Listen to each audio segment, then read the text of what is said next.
ഇന്ന് നമ്മൾ ചെയ്യുന്നത് തമുക്ക്. തൃപ്പൂണിത്തുറ കറുങ്ങാച്ചിറ പള്ളിയിൽ തമുക്ക് പെരുന്നാളാണ്.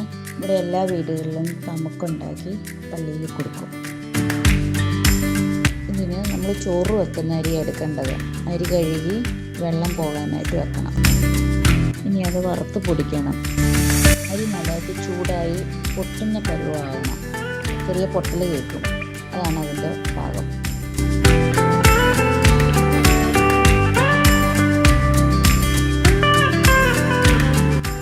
അരിഞ്ഞതിൽ അരി പൊടിച്ചത്, തേങ്ങ, ശർക്കരപ്പാനി, ഏലക്ക പൊടിച്ചത് എല്ലാം കൂടെ ചേർത്ത് മിക്സ് ചെയ്യണം.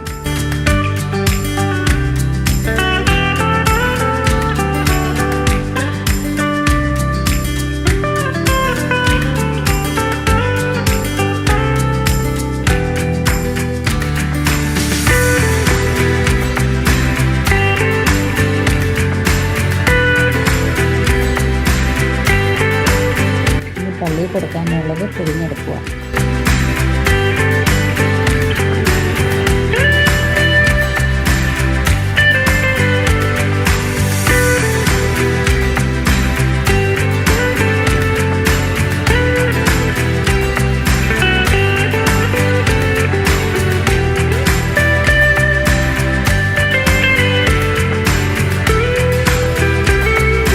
സിമ്പിളായിട്ട് ഉണ്ടാക്കാൻ പറ്റിയതാണ്. നമുക്ക് എല്ലാവരും ട്രൈ ചെയ്യണം.